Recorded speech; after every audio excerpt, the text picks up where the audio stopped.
Good evening. My name's Don Jackson. I'm with the Peoria Branch NAACP, and we've called this press conference in order to express our concern about what is happening in the district. I'm going to say a few words this evening, and then I'm going to turn the microphone over to several other people who have something to say about the events of this evening and of the past couple of weeks. First of all, our concern about this, of course, is the district and the students of the district. We want to make sure that when administrators are demoted, that it's a process that's fair and impartial and open, and so we believe that that did not happen in this case. We believe that this may be more of a case of at least two administrators being punished because they had the audacity to apply for a position outside District 150. And so there's a bit of vindictiveness that's within our district. We have to eliminate that. Secondly, there's been some discussion about Senate Bill 7 and how it impacts the demotion of the administrators. I've read Senate Bill 7, and that really applies to teachers and not professional administrators or principals. It does have, however, a good process in there, and it calls for remediation for teachers who may deem to be something less than what they should be. But they're given an opportunity to improve their performance, and we think that that should have happened in this case of the administrators who are being proposed for reduction tonight. That didn't happen in this case. Third thing I want to say is that there's been some discussion about the strategic plan. Well, there isn't anything in the strategic plan that talks about reduction in force of principals or key administrators. And so to that extent, the strategic plan talks about the future plans of the district, but it does not provide a system of systematic either evaluation or reduction in force of administrators. And the fourth thing that I want to simply say is that the NAACP has worked for years to try to improve the conditions of African American teachers in our district, especially administrators. And we've had quite an erosion of key administrators, some non-African Americans as well, in this district, starting with Valda Ship, Dr. Nicole, her last name Wood, from Northmore Edison, Dr. Sharon Karat from Manual. Now these four administrations, and I'm sure there are others that I should have mentioned. But at any rate, we have to make sure that this district retains qualified administrators. And with that, I'd like to turn the mic over to a few others. First of all, Dr. Rita Ali.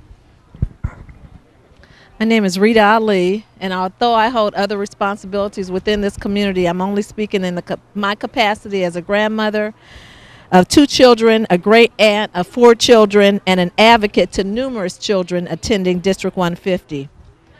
I am deeply concerned with the newly imposed culture that has slowly but surely permeated itself throughout this district over the past year. It is a culture of constant fear among a great many teachers and administrators, fear of losing their jobs, fear of the impact of their livelihood, fear of being moved to a school they haven't chosen to work at, fear of unfair and open ridicule, and fear that their students are being shortchanged by all the chaos. To the degree that the children are being affected, I am deeply concerned. I am not concerned with the removal of ineffective or incompetent teachers and principals. There has to be a process to replace such incompetence with qualified professionals. But I have a huge problem with the removal and degradation of competent local role models, for whom we are losing at an unprecedented rate throughout this district. Under what I view to be a culture of fear, intimidation, and retaliation, qualified local professionals are being unfairly discredited at the highest levels of this new administration.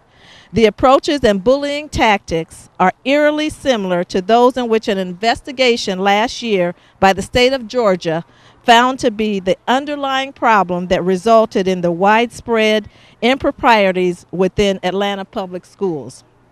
The culture and atmosphere within this school district is critically important to the ultimate success of students. It's okay for an administration to be tough because they need to be, but it's not okay for them to exercise inappropriate practices that may result in irreparable damage to this district.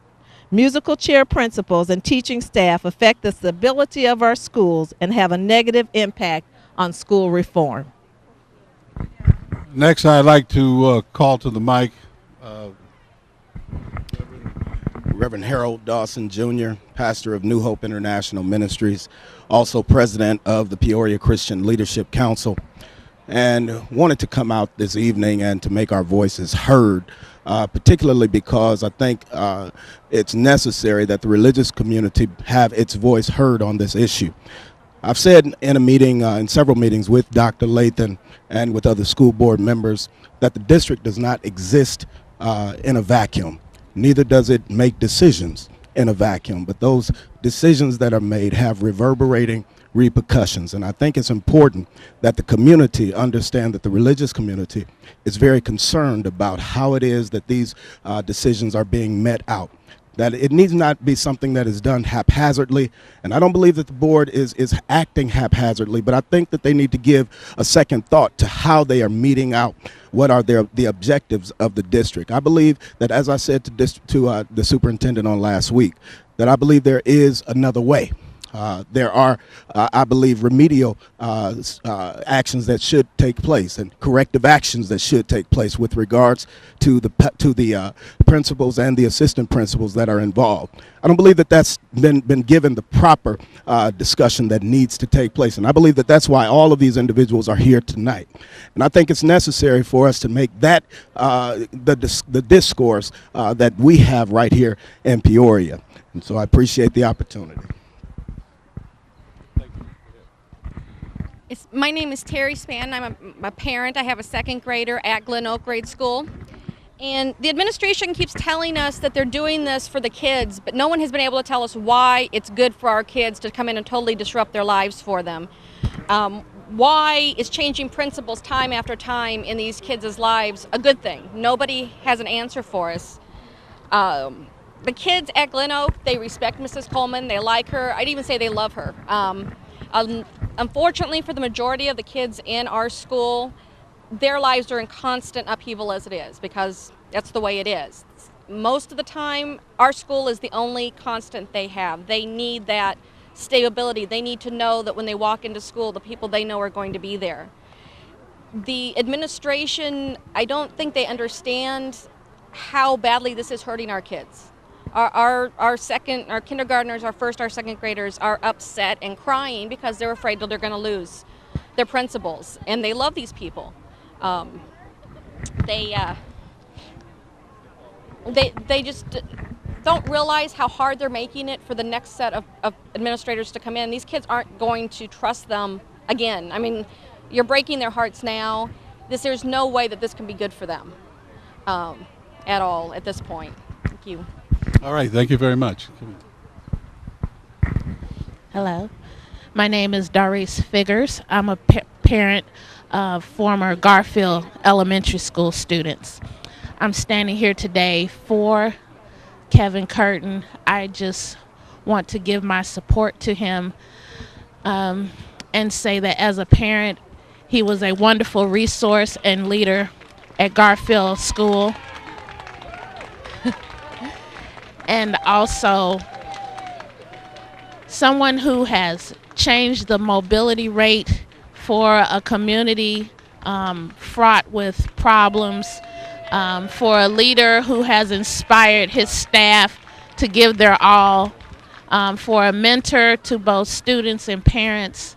I'm hoping that it's taken into deep consideration as decisions are made tonight. Thank you for your time. Thank you. Cami. My name is Cami Ganshaw. I'm currently a teacher at Keller Primary School. I'm here to speak on behalf of Kevin Curtin. I had the honor and privilege of working with Kevin at Garfield School for 11 years. I'm well aware that there's been a lot of criticism aimed at those of us who support our principals, and the criticism is calling for an explanation of why, beyond saying we like our principals. Well, regarding Kevin Curtin, you can't separate his personal characteristics from what makes him an excellent administrator. Prior to Kevin coming to Garfield, we had a huge turnover in leadership. The students and staff were struggling. Mobility rate was probably one of the highest in the district. And then came Kevin. The personality traits he possesses that make him a strong leader is his genuine love of his fellow man that has no boundaries. That love drives his dedication and commitment to his students, his families, his staff. He creates a school home that welcomes everyone.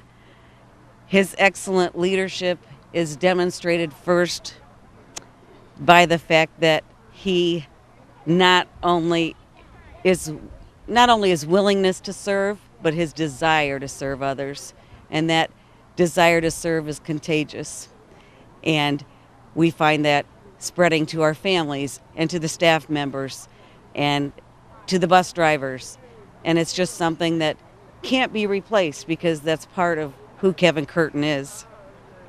His positive attitude drives his belief in his students' ability to achieve and his belief in his staff's ability to help his students achieve. Kevin is a humble man of integrity that does not claim to know it all. He doesn't have all the answers, and he realizes that he's just but one cog in the wheel.